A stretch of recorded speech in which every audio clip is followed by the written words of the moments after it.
Alright, let's introduce you to another build.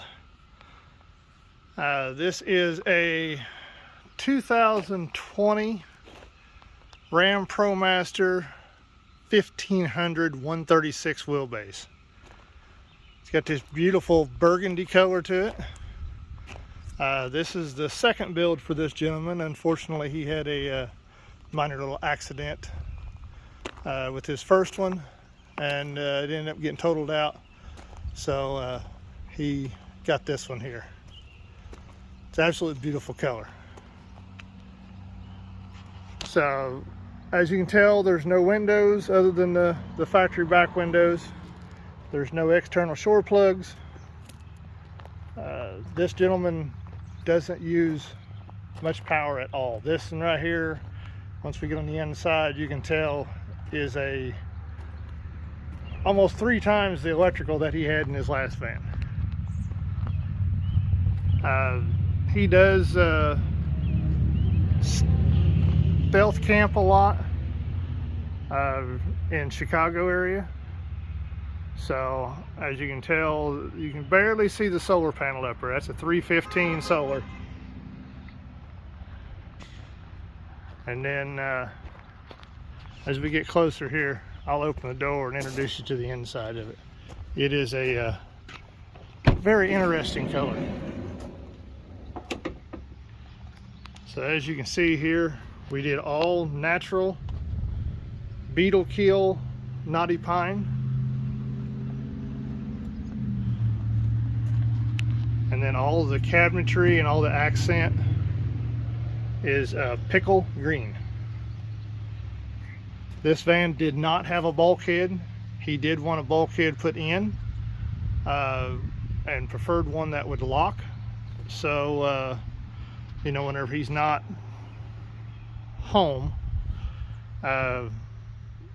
then he could lock it, and if someone breaks into the cab, maybe it'll deter him from getting in the rest of the van. So we'll start out here.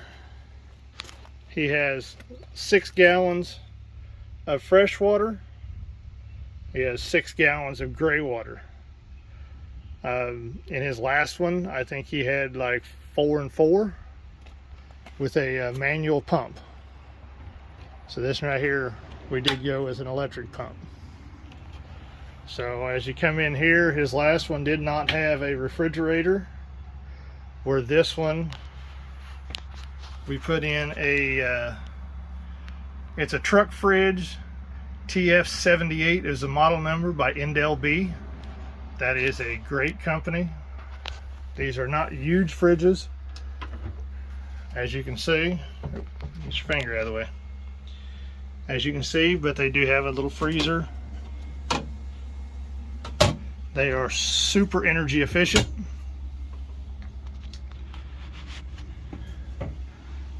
As we get back into here, so we covered the bulkhead with the same beetle kill as we did the walls. Originally we were going to paint that green to kind of match it, but after we started in it, it was a little overpowering. So we broke it up and brought that down to the same counter height. And then on the front side here, as you can tell, we carpeted everything. And at night you can't even tell that there's any light once you cover up this mesh. So this handle, when it is in a lock position, it has a set of keys. Unfortunately, you can only lock it from the cab side. But I went all over 3 counties trying to find a doorknob that I could modify to work with this that looked good. I could have made something, but that is a nice stone, a vintage door handle that I made fit that industrial door. Up here he has nice storage, slam latches, the hydraulic struts, So whenever I say he doesn't have any much power needs, all of his electrical needs is run off of a Jackery 240.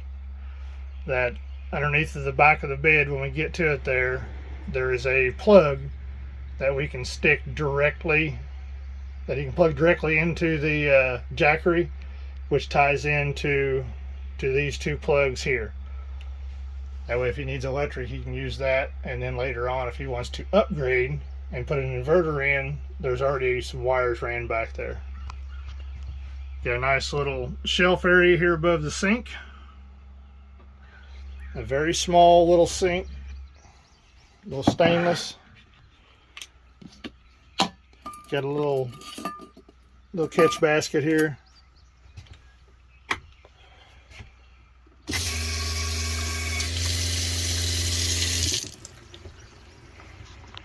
And he can also pull that around if he wanted to and wash his hair off outside, or take a quick little shower depending on where he's at.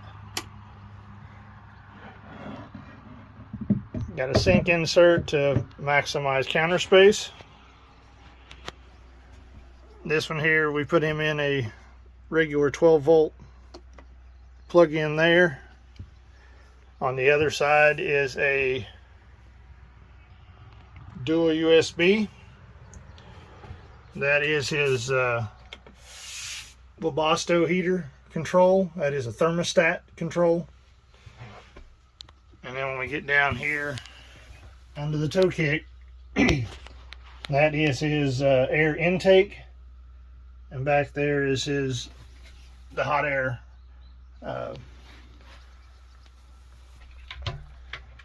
inside this cabinet. He's got all kinds of storage. The heater is down there underneath this little panel. 4 screws, pops that right out for maintenance. Easy to get to, you know, other than moving all your stuff, but it's better than some of the alternatives. And again, here we have the slam latches on that door. Over here we have 4 nice drawers. Nice catches to keep them coming open. You know, this one right here was the first one I actually had a spot, even in this small 136, to be able to make a hole to put a trash can. Underneath of this down here is where his water pump's at. Again, 3 screws. It's under the toe kick area. It's out of the way. It's easy to get to. And then in here on the bottom of this cabinet door, he wanted a spot to put his cleaning supplies or whatever right here on the door itself. So I made that nice little shelf there. And then, you know, you can also get to, if he gets another fresh water tank, he can get it out this way. But obviously you'd want to empty, if you're out of fresh water, you would want to empty your gray water as well. So he wanted, he sent us some fabric colors, and one of them was an orange. And I told my upholsterer, you know, I knew she had about 14 rolls of this orange fabric, and she was tickled to death to get to use some of it. I was concerned whenever I first seen it that it was going to clash real bad with the orange, with the green and the wood, but I think it looks nice, very nice. So we put a round table in to make it easier to seat at the table, to get in and out. Obviously whenever you go to make this into a bed, the round table won't work. So underneath the back of the garage area, we have a folding board that goes in here to make up for this here bed area, and then you take the cushions, lay down. That makes a full-size bed. He's a rather skinny gentleman, so his plan is if he doesn't have company, he's just going to sleep across the back. That's a 24 by 71 inch mattress, and then, you know, obviously the 30 inches over here to give you a full size whenever you have company. Underneath of each side you have storage. Same thing on this side over here. Then the rest of it is access from the back. He didn't want to enclose the back corners like we normally box them in, so we upholstered the factory plastic covers with the same fabric that we had for the seat cushions. So this van is spray foamed walls and ceiling. It has 1 inch of foam board under the floor, and all of the doors are Havelock wool. So let's go around back and take a look at the garage area. So as you get back here, we have two 100 amp hour Battleborn batteries, lithium. We have a 30 amp DC to DC charger, and then we have a 150 MPPT charge controller, and we also have a smart shunt up there, so that way you can monitor that from inside. Since he's a very minimalist, he didn't want a bunch of technical gauges and everything up there, so this way you can just pull an app up on his phone and use it that way. There is his breaker box, and then not a lot of storage, but you said this is a 136 wheelbase van. We send everybody with a little quart of paint for touch-up. Everyone's going to make little mistakes when they first moving stuff around. It happens. So we send a quart with them. And then this here, that's his plug that he plugs right into his jackery. You know, very simple. Like I said, he doesn't have a lot of electrical needs.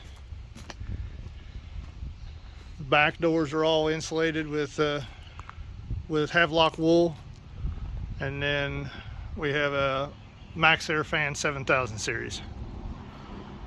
So I think his turned out to be a nice little build. I know a lot of you are going to be concerned about the weight on this van, being that it's only a 1500. So the GVWR on this one is 8550. I took and weighed it day before yesterday, before we cleaned it, and it weighed in at 6,400 pounds with me in it. So if you want to knock out 225, 240, somewhere in there for that, that's where you're at. So time he puts what stuff he has in there, you know, I think he'll be all right. So we're going to end this little video. I want to thank everyone for taking the time to watch my videos. I know they're kind of sporadic. I get a little busy around the shop here, but I'm trying to get a little more consistent at it, whether it's sporadically consistent or weekly or bi-weekly. But I am getting a little better with it. So I'm going to take this time to say thank you. Please subscribe, like, share. We did break 10,000 subscribers, so thank you very much on that. Now let's see how long it takes us to get to 100. I have heard some people ask about stickers. If you're interested in buying a Red's Custom Design sticker, leave a comment, shoot me an email at info@Red's Custom Design. If I get enough people that's interested in it, I may get a hold of a graphic artist, or if you're a graphic artist and you want to draw up something, feel free, you know, shoot me an email. We can work something out. But I would take the I would like to sell stickers if I get enough interest in. I don't want to have enough of them around, you know, sitting around if no one's going to buy them, you know. But we are located in Tazewell, Indiana. So if you ever get in this way, feel free to stop in, say hi. But if you want some help with your build, whether it be a schoolie, a van, a camper project, whatever, You can shoot us an email at info@redscustomdesign.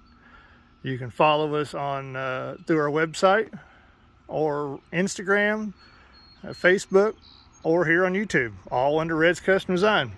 Thank you.